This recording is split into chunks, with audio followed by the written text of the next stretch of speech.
pessoal!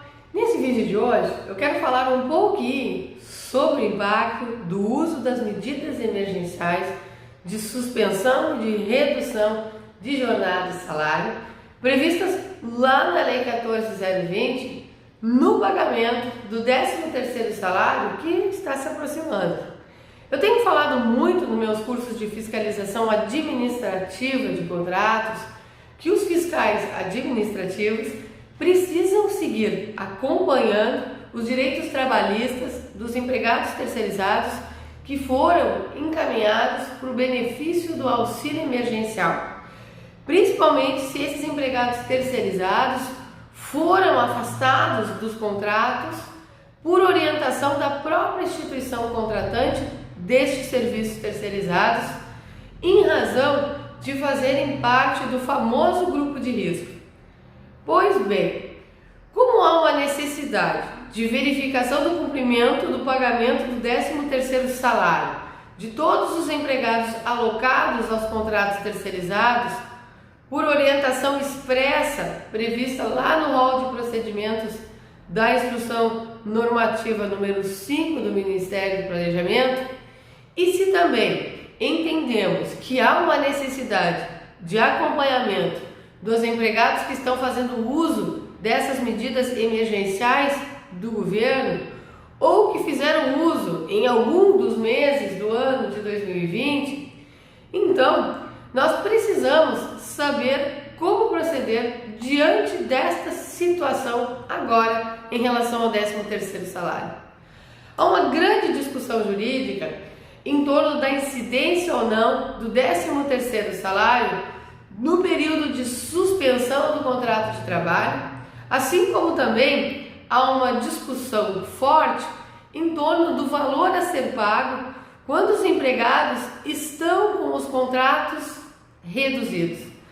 Tendo em vista que lá na Lei 14.020, assim como na medida provisória 936, que deu origem a 14.020, não dispuseram nada, absolutamente nada, sobre o pagamento do 13º salário. Então, diante dessa omissão da 14.020, os especialistas na área têm entendido que deve ser aplicado expressamente o disposto na Lei 4.090 de 62, que regulamenta o 13º salário. Então, me permitam ler aqui rapidamente o que consta no parágrafo 1º e no parágrafo 2º do artigo 1º desta lei. Diz assim: a gratificação corresponderá a 1/12 da remuneração devida em dezembro por mês de serviço do ano correspondente. O parágrafo 2º deste supracitado artigo 1º dispõe a seguinte situação sobre a fração para contagem de avos. Parágrafo 2º.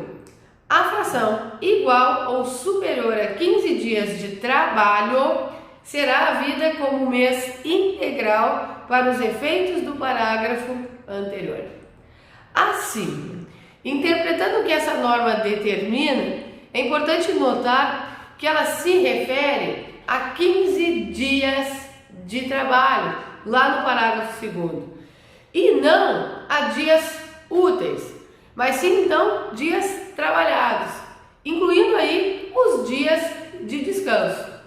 Assim, o entendimento que me parece mais apropriado, mais harmônico, dentro desse momento, é que nos meses em que o empregado fica com o contrato de trabalho suspenso, não havendo prestação de serviço, ou seja, não havendo trabalho por parte desse empregado, ele não cumpre o requisito legal da norma para ter essa fração igual ou superior a 15 dias, para ter o seu direito a 1/12 do 13º salário.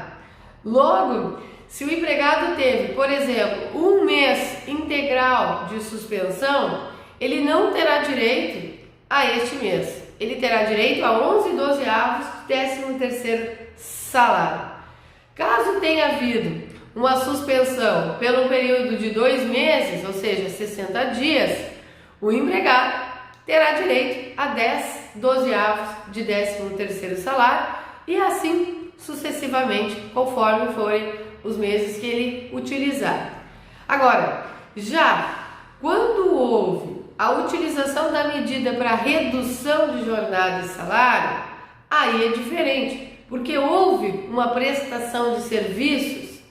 Assim, o que houve foi uma redução de jornada, fazendo com que este avo correspondente aos meses ou dias, em que este empregado fez o uso, da sua jornada reduzida, se ele laborou mais de 15 dias, então com a jornada reduzida, então ele teria direito aos avos correspondentes.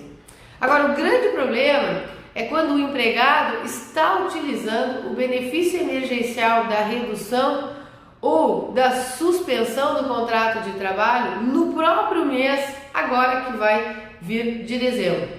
Isso porque o parágrafo 1º, lá do artigo 1º da Lei 4.090 de 62, ele prevê que o pagamento do 13º salário ocorra conforme a remuneração devida em dezembro. E como a remuneração está reduzida ou está suspensa, há quem entenda que esta será a remuneração para servir de base para o pagamento. Assim, se o empregado está com o contrato suspenso, não haveria 13º, ou se ele estiver reduzido, esta redução, esse valor, seria a base de cálculo para o 13º. Particularmente, eu não concordo com essa linha de entendimento. Eu acredito que o 13º tenha que incidir sobre a sua base integral, porque o auxílio emergencial, como o próprio nome sugere, é um auxílio que o governo federal está dando aos empregadores com o objetivo de manutenção de emprego e de renda. Ele não tem o objetivo de modificar essa base remuneratória dos empregados. Assim, o 13º seria devido pelo valor registrado, o valor do salário do ano de 2020. Ok?